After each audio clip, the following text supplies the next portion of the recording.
What's going on, y'all? It is CJ and we are here for a brand new video recap. And today we are going to start the Power Book 3. And I think this one is Raising Kanan. So yeah, this series or this particular book of the series is all about Kanan. Now we know Kanan, 50 Cent, Curtis 50 Cent Jackson. Yes, he has his own story, and we get a little bit of background / insight on the infamous Kanan. Now, before we get started, y'all already know, drop down and click that like button. And while you're at the like button, I believe it may be slightly under it or to the right of it, I'm not sure, but click that subscribe button while you're there. If this is your first time visiting my channel, welcome, welcome. I hope you like it here. I hope you stay.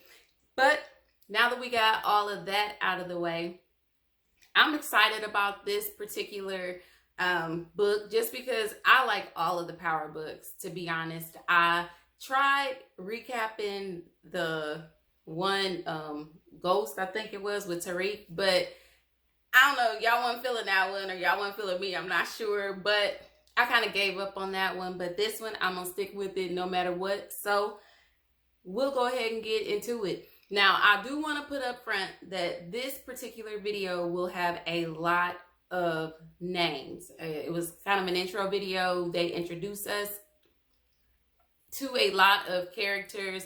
So I'm still learning characters. So I will be kind of naming them. I may mess up here and there because I'm real bad with names in TV life and in real life. But we're going to make it do what it do anyway. So this particular series is narrated by Kanan. We hear him throughout the series, and he brings us to 1985. This is where it all begins. We see a young Kanan on the playground getting beat up by a group of guys, and then we see a girl in the back, like trying to get to him, trying to help him, and some guys are kind of holding her back, and Kanan is on the ground. I mean, Kanan is like, nose is bloody, the guys take his money. All this is going down on the playground. And so we learned that the little girl who was trying to help him was Jukebox. And we saw Jukebox back during the Power days. And she was played by Anika Noni Rose. But we knew they were tight growing up. But now we kind of get insight on, the extent of their closeness. But anyway, he goes home, he takes off running, and he was like, that's the worst thing you can do growing up in my neighborhood is run away from a fight. So he was running away, and he comes in the house, runs straight up the stairs, and you see mom and her boyfriend at the table, and they're kind of like bagging up dope. So we see that mom is in the game. This is what she does. Her boyfriend, who I believe he called High Post, who didn't last long apparently. High Post got burned alive for telling on somebody, and so they killed him. But he taught mom, whose name is Raquel, but she goes by Rock. He taught Rock the game. So that was how, she made a living. And so she goes upstairs to check on him. He's up there in the bed crying. And she was like, what happened? And he tells her, they took his money. She's like, how did they know you had money? And she was like, I told you about going around showing your money. And so he was like, I didn't. So she was like, okay, well, that's fine. We're going to go get it back. And so she gets a sock. And in this sock, she starts, putting like toy cars and whatever it is. She's creating a weapon for him to go and use to, get his money back. So she takes him there, and it was kind of like one of those situations where, you gonna beat their tail or I'm gonna beat your tail. Growing up, a lot of parents were like that with their children. They were like, okay, you gonna go out here and you gonna fight, and if you don't whoop them, I'm gonna whoop you. That was just, especially in the Black culture, that's how we grew up. But they go, and we see mom, like, she is like totally fly, her hair is done, her nails are done, and she's got, the nice clothes, and we definitely see that she is making money out here. So she takes him to the playground, and the boys are still there, and he comes up and surprisingly, you know, just starts like beating him. He just started like whooping him with the sock, and he gets it. I don't know if he gets his money back or not, but I know he whooped him pretty good. And he says, you know, that's kind of how Kanan was created. You know, the monster in him was kind of awakened, so to speak. So then we kind of fast forward to high school at this point. You know, his mom, I guess she realizes that she needs to get him away from this street life, and she wants to get him into this other school outside of the school that he's at now. And he is kind of against it because he says he doesn't want to really go to school downtown with a bunch of white people, or however he, you know, referred to it. But obviously Kanan is talented because his counselor or principal, whoever she was, she pulled some strings to get him into the entrance exam to get into this school. So I guess Kanan had a lot of sense. We knew Kanan coming up as somebody with a lot of street smarts, but obviously Kanan had a lot of book smarts as well. His mom wanted him to, you know, use those to the best of his ability, but we saw how his story ended, so obviously he did not do that. So we see Jukebox again, and this time we see her in a class, in like a choir class, and she's singing. She has like this beautiful voice, and he even said back on Power that she got the name Jukebox because she was singing all the time and she had like a beautiful voice. So we see her and she's singing, but at the same time, like, Jukebox is a monster, you know, like she was like hard as hell, as he referred to her. And she probably was harder than him. As we saw later on, you know, she was definitely dirty out here. But anyway, he shows us a girl named Davina. Now, Davina is somebody that he is completely head over heels for. But Davina has a boyfriend, and his name was Buck 20. And apparently Buck 20 was like a hustler in the neighborhood, and he was making a lot of money.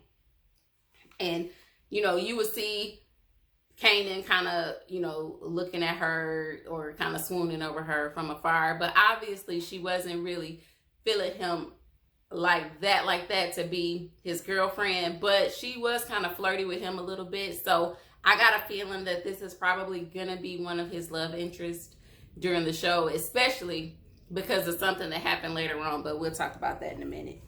And then we are introduced to his friend Sean, who he calls Famous, and that's his Puerto Rican boy. They call him Famous because he won some poetry contest back in elementary, and I guess he got a little notoriety from that, so that's why they named him Famous. All these people, I guess, are gonna come into play at some point. Like I said, they are introducing us to a lot of people this episode. So bear with me and we'll just talk about them. And hopefully as the series progresses, I'll know them a lot better. So then we end up going to another scene and we see Mom and Lou, who is her younger brother, who is also like her right hand. And they're at a hospital and they go into this room and they see, I guess, one of Rock's guys. He got shot or got beat up or something by a rival, you know, drug dealer or something in the neighborhood. And they were kind of like, okay, well, what's going on? And I guess the rival drug dealers were kind of invading on their blocks, and it was like a confrontation and put dude in the hospital. But anyway, we are introduced to Marv, who is Rock's older brother. And Rock's not, you know, she's running the show, obviously, and her brothers work for her. And she was kind of asking him, you know, where were you when all this was happening? And he was like, I was hungry. I was getting something to eat or whatever. And Marv lets her know that, you know, it was the Harlem niggas moving in on our, you know, turf or whatever. So we're going to have to handle that. We're going to have to do something about that. We got to send them a message that this is not cool, because us just kind of laying low they're going to think that they can, do this, kind of bogart their way onto all of our blocks. And so she was like, well, I'll go and talk to them. So then we fast forward. Now we're at the arcade. The kids are at the arcade. And Kanan looks out the window and he sees Unique. And they call him Neek for short. And he's played by Joey Badass. And we see him. He is like the drug dealer that everybody in the neighborhood wants to be with or be like. So you see him, and he's the one that put Davina's boyfriend, Buck 20, on. And Buck 20 is doing pretty well for himself. So, you see Kanan kind of looking at him and kind of admiring him from afar. And so we see Mom and Lou, they go to see Hugo. And I guess Hugo is one of the distros that pushes their coke in his nightclub.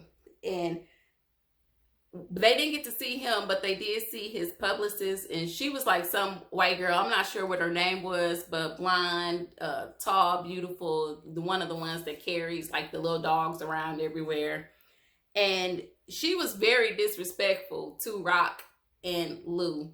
And she was calling their product trash. Basically, she was like, I got a new supplier for the club because y'all's product is trash. We're not using it, and you can't see Hugo. Anybody, you can talk to me about anything. You don't need to see Hugo or whatever. And so Rock, she held her composure, but at the same time, you could tell wheels were kind of turning in her head, and she was definitely going to handle sis at some point. So she goes over to the bar where she meets a guy, a very nice looking guy named Symphony. And Symphony, she was telling him like, I'm a beat her ass basically. And he was kind of like, if you did, well, nobody shed no tears. So I guess she kind of wreaks havoc around the club anyway. And he talks to Rock. You can tell like they're kind of flirty with one another. He basically is just kind of, letting her know, that he likes what he sees, and she's letting him know, that she likes what she sees. She learns that he is actually in college right now, and he's getting his urban planning degree. And so she was like, I'm urban, and, I like planning or something. It was something like that, but it was real cute, and you can kind of tell that there may be something going on between the two of them as the season progresses. So then we go to another scene. Now we're at Lamont's Diner. And this is where Rock, Kanan, Marv, Lou, Jukebox, like the whole family, this is where they meet for dinner every Wednesday night. So they're there, and they're kind of like talking business without talking business. They speak in codes so that the kids don't really know what's going on. But we see Famous, or Sean, he comes up and he's got a girl with him, and it's not his girlfriend. It turns out it's his sister. Her name's Jessica, and we can see Lou giving her googly eyes from across the table.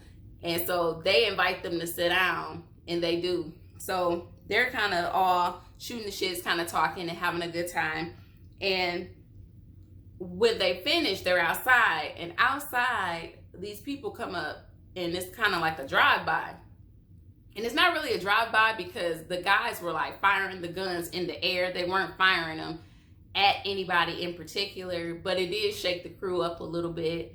And so they need to get down to the bottom of what's going on. They automatically see that it is like Neek's crew, so they know that it is one of the, I guess, rival drug dealers is some of his people. So they got to get together at some point and figure out, what's going on. So back at home, Kanan is in bed, and he's processing what went down because he's kind of angry that it happened, and he really wants, I guess he feels like he can help his mom and his uncles run the organization, but because he feels like he's smart enough to do so. And so his mom comes in to check on him, and he basically tells her that he needs to be allowed to be a part of this organization. And she's like, no, your only job is to go to school. This is not, your concern. This ain't the life for you. And so he's like, y'all think y'all so slick. Y'all speaking codes. I know when you say this, it means this, that, blase, blase. So he's breaking it down to her, and he's just kind of letting her know, I figured it out. I know what I'm doing. Y'all need to let me help. And so she just tells him, you know, that ain't your concern. I'm going to handle this. You take your tail to school and get your education. That's the only thing I need you to do at this point.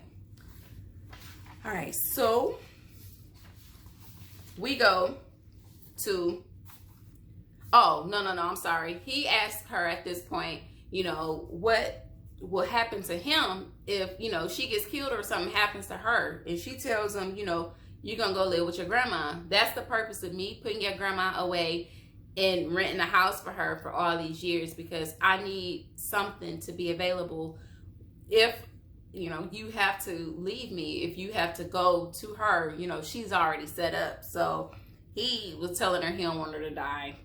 And so we go to the next morning, you know, the kids are walking to school, Jukebox, Famous, and Kanan, and they're kind of talking about what happened the night before. And they also talk about Kanan going to take this entrance exam to go to the school downtown. And you could tell Kanan's got this look in his eyes like he's going to do something dumb. Like he is not going to put his all into this entrance exam. I can just tell by the way he's looking that he's going to, you know, fudge it up. And then you got his boy telling him, you know, I'll go and fail it on purpose, because ain't no way they're going to have me going downtown, going to school with all them white folks and all this other like crazy stuff. So obviously we can see that Sean doesn't really care much about an education, and clearly Kanan doesn't either. So we then go and we see Raquel and Neek. They're meeting up at this location, and they got their crews behind them, just kind of as security.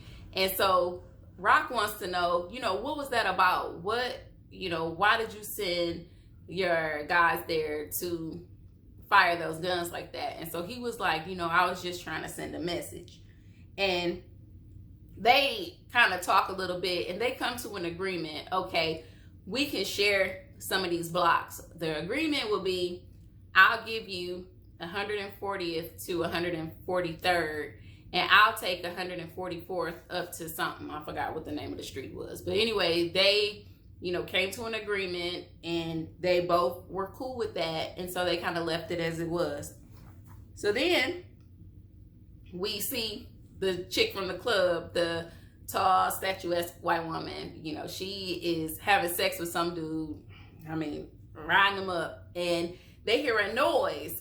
And so they stop. And so she thinks it's her dog, Bella. She's like, Bella, did you go poopy? Or some crazy stuff. So she goes out, and she hears the microwave on, and she walks over there, and the dog is getting cooked up in the microwave. Whoever like did that, they made it look like a real dog in the microwave. So Bella, go bye-bye. Bella is no more.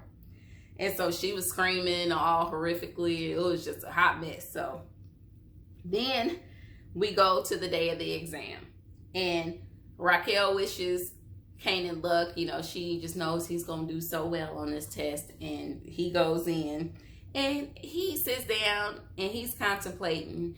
And then he purposely fills out B, B, B, B, B, B, B, B, B, all the way down this test.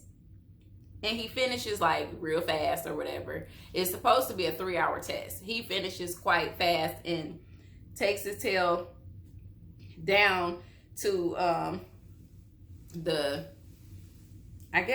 don't know where he goes to meet his friends somewhere. But we do get confirmation that the dog was cooked, and the dog, I guess Raquel had gave the orders for them to break into that woman's house and kill her dog for disrespecting her the way she did at the club, because somebody brought her like the dog collar.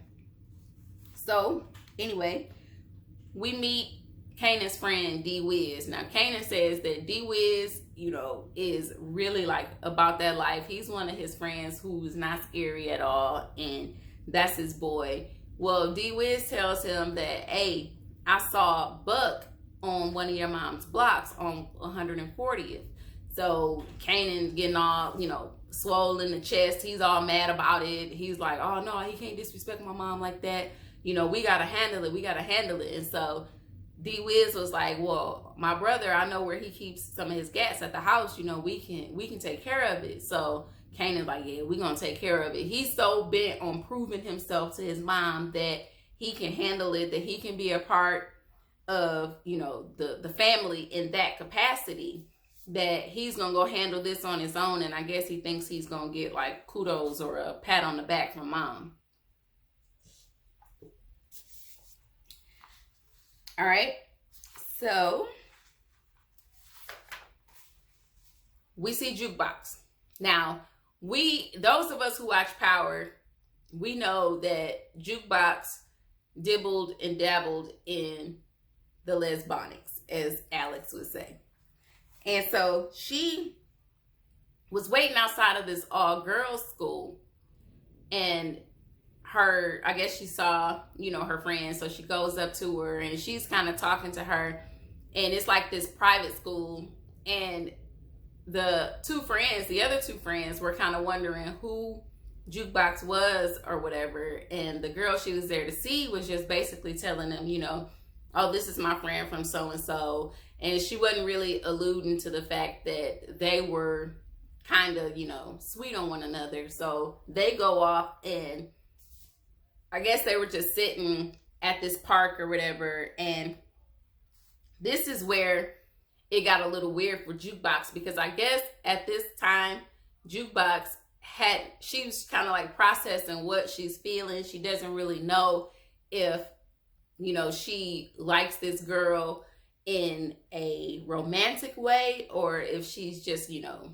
really like feeling her as a friend. She wasn't really sure. And so the girl reaches in to kiss her, and Jukebox was kind of like, you know, no, you know, like, no, you know, she wasn't quite ready for that step yet. And so the girl was understanding, and she grabs her hand. So I guess this is where, you know, we're supposed to see where Jukebox's you know, her preference for women started to develop. So then we move on. We're at the corner of 140th, and Buck is out there, I guess, you know, selling product or whatever. And so then Kanan and Dee, they ready to go handle the situation. They're around the corner with Sean and some other guys, and they get guns. And Sean was like, you know, well, I'm not going around there empty-handed. He was like, what y'all want me to do? Just go and yell at the people? You know, if I don't got a gun, I'm gonna stay around here. So they were like, okay, whatever, we about to go handle it. Now, Kanan is just completely bucking the system right now, because he's so anxious to prove something that he doesn't realize that his mom and Unique already worked out that block is indeed Neek's. So Buck has every right to be there. They come bringing their happy asses over there with the guns. And, I mean, they just start firing at them. And so some of the people are running away. And they end up shooting Buck. And I'm guessing Buck was dead. I'm sure he was dead, because he was bleeding from the mouth. And, you know, the bullets had went all behind him and back out through the front. So it was just, like, crazy. And so he shoots and kills Buck for no reason. And he says, you know, you never forget the first person you point a gun at. He was like, it just kind of stays with you for the rest of your life. So at this point, we see Raquel and Symphony. Apparently, things did go well with them, because they're on a date. They're at this nice little restaurant, and she wants to know more about the urban planning. And so he's explaining to her exactly how it became to be and what he's wanting to do, you know, with his degree and XYZ. And Lou comes in and kind of interrupts him to tell her that, hey, you got to get home. Kanan, you know, it's Kanan. So she takes the money out, and she's like, here, this should cover it. And he's like, I asked you out on the date. You know, he wasn't really wanting her to pay, but that's just who Rock is. So she, you know, dropped the money and she left. And so they're sitting down at the table, and she's asking Kanan, you know, what were you thinking? Why did you do this? And he was like, I couldn't have him disrespecting you. You know, that was your corner and blah, blah. She was like, no, it was not my corner. You know, I worked out a deal with Unique that was their corner. You had no business going out there to do that. And so at that point, you could kind of see the old shit face on Kanan. He knew he had messed up really bad at this point. So they're asking Jukebox, well, where were you when all this stupid shit was going down? And she was like, I was at choir practice, when we know she was out gallivanting with her lady friend. And so the dad was kind of like, see, that's why that choir crap gotta end, because you out here letting the family, you know, do stupid stuff because you're not there to stop them. So anyway, we know at this point that Neek and his crew is going to retaliate. They're going to hit back, and they're going to hit back hard. So now Rock's trying to figure out a way to fix this. She's trying to figure out a way to fix her son's mishap, his just stupidity. So she was sitting up that night. He comes downstairs to talk. She was like, I'm not trying to talk to you right now. You can get that trash, you know, taken out. And yeah, you're going to go stay with your grandma, because we got to get you to safety at this point. So he goes outside, and I knew something was building up. You know, some guys were outside watching. They see him come out. This time they're not firing in the air. They're firing at him. They want him dead. So they out here shooting. It's a drive-by. Mom hears it. She grabs her gun. She comes out and she's shooting, but she was hitting the back of the car. She didn't really hit them. And so he had dived over, you know, on the curb down by another car, and he wasn't hit. So the cops come, and this is where we are introduced to Omar Epps' character, and I think his name was Malcolm Howard. And they talk about how he was just like this badass cop, and he thought, you know, he was just everything, and how he was hell-bent on solving crimes and all this other stuff. But anyway, he comes, and he basically lets, you know, Rock and Kanan know that the streets are talking, and there is indeed a bounty on Kanan's head. So you might want to, you know, get him somewhere safe, or, you know, whatever the deal may be, because they're looking for him. And so she was just kind of like, well, I know this was nothing but a case of mistaken identity, and we good and all this other stuff. So he was like, okay, you can play that role with me if you want to, but I'm just telling you what they're saying, and they are definitely after him. So now it's the next morning. She got to get with Neek again. So now she's trying to play cleanup, because she got to clean up Kanan's mess. She gets with him, and she gives him like this stack of money for Buck's family. She, you know, she's like, this is for Buck's family. And now Neek is like, okay, our original deal is off. I don't only want, you know, 140th to 143rd. I want all the corners now. You know, that's how you gonna make it right with me. He was like, but at the same time, I can't guarantee his safety. You know, I can call off my bounty. I mean, that's no problem. But, you know, Buck's got a family, and I can't stop them from coming after him. So that's going to be on y'all. But, you know, we good. I got what I want. We good. Now, if something happened to him and somebody else, at somebody else's head, that ain't got nothing to do with me. So she understands that. So he deads the bounty. They're good.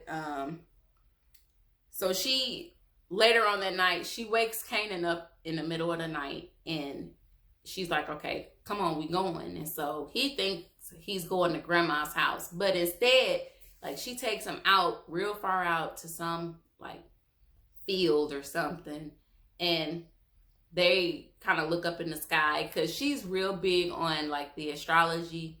That was her deal. You know, she learned about all of the constellations, and she knew what each one meant, where it derived from, and whatnot. So she was showing him in the sky, I believe it was Orion, and she was like, you know, the hunter. She was like, he was always the hunter and never the hunted. And so basically she was sending a message to Kanan, and she gave him her gun, and she was like, take this, and she showed him how to hold it and told him to fire it. And she told him, okay, that bullet is out there now, and that bullet has got your name on it. And basically she was telling them, I'm not going to take you to grandma, but at this point, you are now, you know, you in the game. You wanted it so bad, now you got it. So that's pretty much where the episode ends.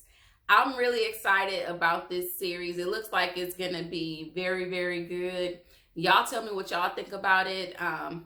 If I left out anything, this was very detailed just because it's the first episode. I don't know anybody, so go ahead and drop down in the comments if I left anything out. And I will see y'all later on tonight for Housewives of Potomac. That's right, this is video 3 of 4 this weekend. I'm telling y'all, I gotta get consistent. It's some stuff I want to achieve, so I gotta stay consistent. I thank the ones who are rocking with me. I thank y'all so much. Again, tell a friend to tell a friend, and I will see you guys in the next video. Peace.